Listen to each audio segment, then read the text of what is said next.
श्री शिवाय नमस्तुभ्यम दोस्तों। हर हर महादेव, जय महाकाल। मैं प्रतिभा शर्मा एक बार फिर से स्वागत करती हूँ आप सबका मेरे YouTube चैनल पर। नए साल का पहला बुधवार, साथ ही साथ है आज का विशेष जो तिथि है वो है नवमी तिथि, यानी कि बुधवार और नवमी तिथि ये दोनों ही चीज़ें बहुत ही खास, बहुत ही विशेष हो जाती हैं। और इस दिन आपको जलाना है एक गुप्त दीपक। जी हाँ मित्रों, एक गुप्त दीपक आपको जलाना है। जैसे कहा जाता है ना, गुप्त दान।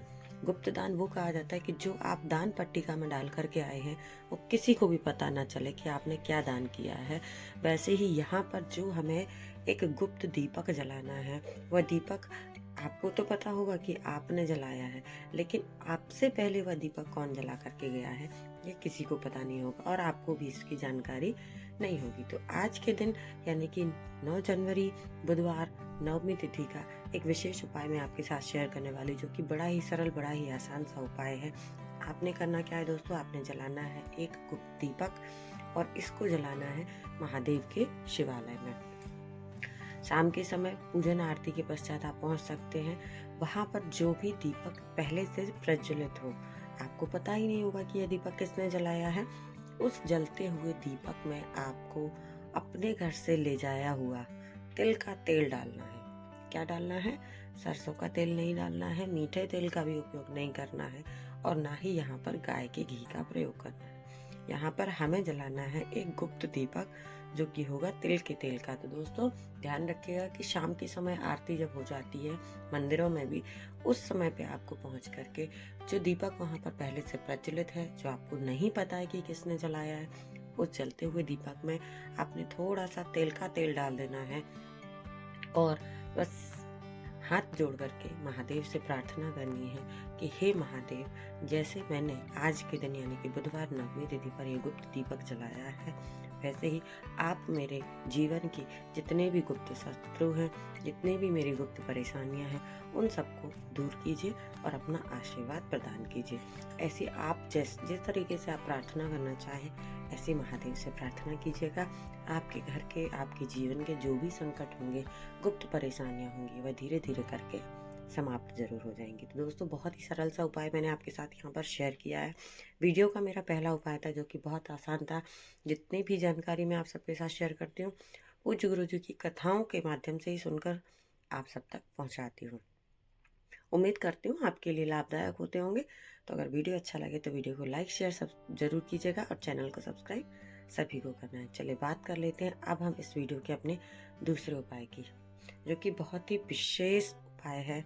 करना क्या है, आपको लेने हैं 21 चावल गेहूं के दाने, चावल के नहीं, 21 गेहूं के दाने लेने हैं और एक बेलपत्र, साथ ही साथ लेना है एक सिक्का।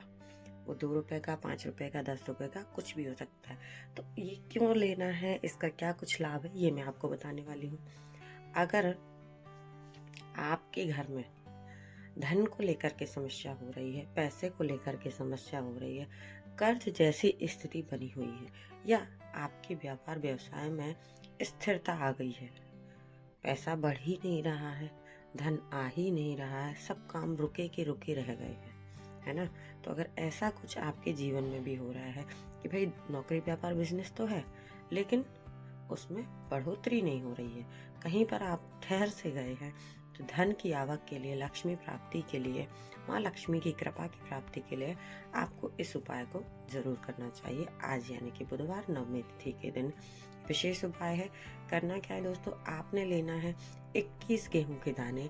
ध्यान से देख करके लीजिएगा कि दाने जो है वो खंडित नहीं होने चाहिए, टूटे हुए नहीं होने चाहिए। आखा दाने आपको 21 गेहूं के लेने हैं और साथ ही साथ लेना है एक प्यारी सी सुंदर सी बेलपत्र, जो कि महादेव के ऊपर भी चढ़ी हुई होती है। अगर आपको कहीं भी बेलपत्र नहीं मिलती है, आप शिवलिंग के ऊपर चढ़ी हुई बेलपत्र को धुल करके, साफ करके उसको प्रयोग में ले सकते हैं। 21 गेहूं के दाने, एक बेलपत्र और साथ ही साथ कुछ पैसे, आप चाहे तो 1 रुपए का कॉइन भी ले सकते हैं या इससे ज़्यादा भी, ठीक है। तो आपने ये 3 चीज़ें लेकर के कहाँ रखनी है, एक आप कांच का बाउल भी ले सकते हैं या फिर स्टील की कटोरी, जो भी आपके घर में हो। उस स्टील की कटोरी में 21 गेहूं के दाने, एक बेलपत्र और एक सिक्का रख लेना है आपको। और रख कर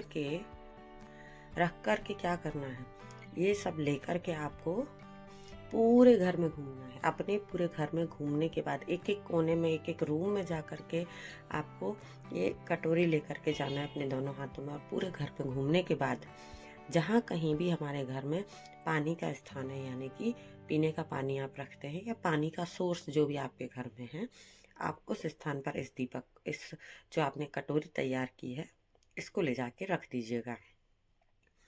रात भर आपको वहीं रखना है इस कटोरी को। तो पानी के बर्तन के पास में, पानी के स्थान के पास में इस कटोरी को आपको वहाँ रख देना है। साथ ही साथ वहाँ पर एक गोल बत्ती का दीपक प्रज्वलित करना है, वो भी गाय के शुद्ध देसी घी का। अब यहाँ पर बहुत सारे लोगों को कन्फ्यूजन हो सकता है कि भाई पानी का स्थान तो पितरों का होता है, तो वहाँ पर तो लंबी बत्ती का दीपक लगता है। लेकिन नहीं, यहाँ पर हम महादेव के लिए इस दीपक को प्रज्वलित कर रहे हैं, इसीलिए हम गोल बत्ती का शुद्ध देसी घी का दीपक प्रज्वलित करेंगे। तो पानी के स्थान के पास ही आपको कटोरी रखनी है और वहाँ पर ही आपको एक शुद्ध गाय का घी जो उपयोग करना है, उसका एक दीपक गोल बत्ती का प्रज्वलित करना है। हमेशा की तरह आपको बताया है कि दीपक के नीचे एक आसन जरूर दीजिएगा।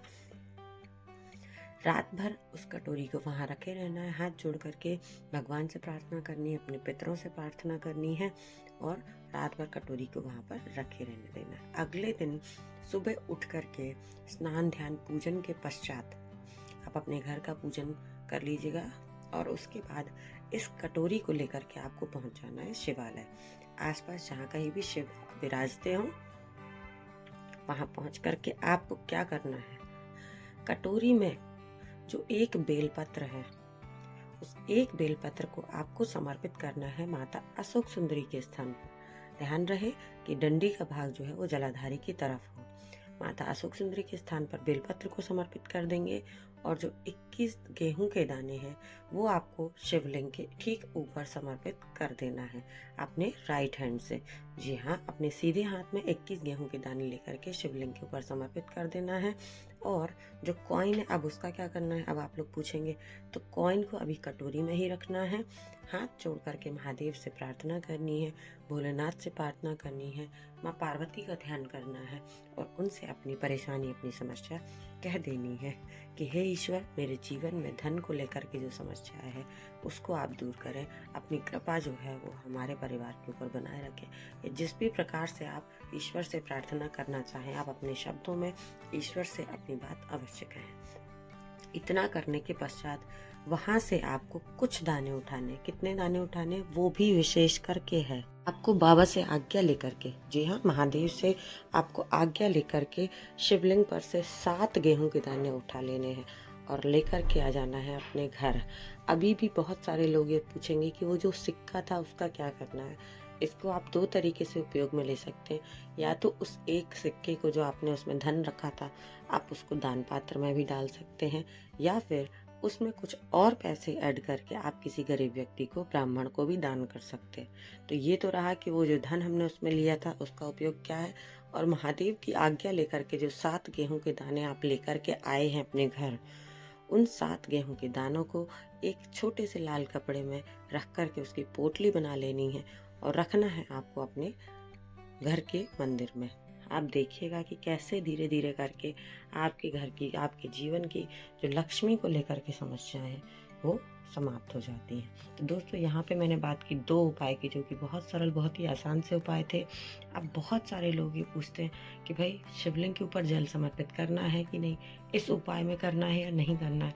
तो मैं आप सबको बताना चाहूँगी कि जब हम पूजन करते हैं तो जल तो सबसे पहले समर्पित किया ही जाता है। तो जो भी उपाय आप करते हैं, सबसे पहले महादेव के समक्ष पहुंच करके श्री शिवाय नमस्तुभ्यम बोल करके 1 लोटा जल समर्पित कर दीजिए। और ये आज के वीडियो में बुधवार 9वीं तिथि के जो मैंने आपको बताए हैं, आपको कुंदकेश्वर महादेव के नाम का स्मरण करते हुए पहले जल समर्पित करना है। फिर उसके बाद गेहूं या बाकी चीज़ें जो आपको उपाय में बता गई हैं वो आपको समर्पित करना है। तो इस बात का विशेष ध्यान रखिएगा कि जल तो आपको महादेव के ऊपर हमेशा ही समर्पित करना होता है। और इन उपायों में आपको कुंदकेश्वर महादेव के नाम से जल समर्पित करना है। फिर आपको गेहूं और बेलपत्र समर्पित करना है। अंत में वही 7 गेहूं शिव की आज्ञा से लेकर के अपने घर आ जाना है। दोस्तों, यहाँ पर 2 उपाय मैंने आपको बताया। छोटा सा तीसरा उपाय मैं आपको बताने वाली हूँ। अगर आपके घर में लड़ाई झगड़े बहुत ज़्यादा होते हैं, क्रोध बहुत ज़्यादा होता है, हर कोई चिड़चिड़ चिड़चिड़ करता रहता है। तो आपको लेने हैं 2 बेलपत्र। इसमें भी बहुत सरलता से बताया है गुरुदेव ने कि अगर आपके पास बेलपत्र ना हो, आपको बेलपत्र मिलना संभव ना हो, तो तुलसी पत्र को छोड़ कर के आप अपने घर के किसी भी पेड़ के 2 पत्ते ले सकते हैं। तो आपने लेने हैं 2 पल बेलपत्र या फिर अपने घर के किसी भी प्रकार के 2 पत्ते, जिनको एक के ऊपर एक रखना है और पहुंच जाना है महादेव के शिवलिंग के समक्ष।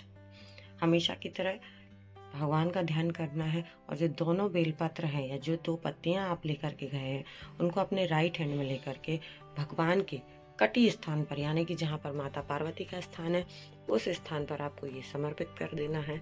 श्री शिवाय नमस्तुभ्यम बोल करके, कुंदकेश्वर महादेव का ध्यान करके, अवधूतेश्वर महादेव का ध्यान करके शिवालय में पहुंच करके हमेशा की तरह आपको ईश्वर की पूजा में मग्न हो जाना है। और विशेष करके ये उपाय लड़ाई झगड़ों के लिए हो रहा है, क्रोध के लिए हो रहा है, घर में सुख शांति संपन्नता के लिए हम इस उपाय को कर रहे हैं। तो आपको इन बेलपत्र को या जो 2 पत्ते आप अपने घर से लेकर के गए हैं, अपने राइट हैंड में यानी कि सीधे हाथ में लेकर के और फिर इनको माता की जो कटी भाग होता है उस स्थान पर आपको समर्पित करना है। एक विशेष नाम का ध्यान करना है, एक उच्चारण करना है, वो है आशुतोष महादेव। आशुतोष महादेव के नाम का उच्चारण करते हुए, उनका स्मरण करते हुए ये 2 पत्ते आपको माता के कटी भाग पर यानी कि माँ पार्वती के स्थान पर समर्पित कर देने हैं। और समर्पित करने के बाद एक तांबे के पात्र में जल लेकर के यानी कि 1 लोटा जल लेकर के और श्री शिवाय नमस्तुभ्यम का जाप करते हुए महादेव के शिवलिंग के ऊपर आपको एक धारी से चढ़ा देना है। ईश्वर से प्रार्थना करनी है कि हे ईश्वर, हमारे घर में ये जो कलह मची हुई रहती है, लड़ाई झगड़े होते रहते हैं, क्रोध होते रहते हैं, इन सबको दूर कीजिए और खुशियों का माहौल बनाइएगा। आप अपने शब्दों में ईश्वर से जो जैसी प्रार्थना करना चाहें वो अवश्य कीजिएगा। और महादेव तो महादेव हैं, भोलेनाथ हैं, आपकी हर एक कामना को जरूर पूर्ण करेंगे। दोस्तों, ये जानकारी, जितने भी उपाय मैंने शेयर किए हैं, पूज्य गुरु जी की कथाओं को सुनकर ही आपके साथ शेयर किए हैं। उम्मीद करती हूँ कि वीडियो में दी हुई जानकारी आप सबको लाभदायक लगती होगी। तो वीडियो अगर अच्छे लगते हैं तो वीडियो को लाइक करें, शेयर करें और चैनल को सब्सक्राइब सभी को करना है। कुछ उपाय समझ ना आए हो तो आप कमेंट करके ज़रूर पूछेगा। कमेंट में महादेव के किसी एक नाम को भी ज़रूर लिखिएगा। और ऐसी ही महत्वपूर्ण जानकारियाँ देखने के लिए मेरे साथ बने रहें। मिलेंगे अगले वीडियो में फिर से कुछ नई जानकारी, कुछ नए उपाय के साथ। तब तक के लिए स्वस्थ रहें, मस्त रहें ईश्वर की भक्ति में। श्री शिवाय नमस्तुभ्यम। हर हर महादेव। जय महाकाल।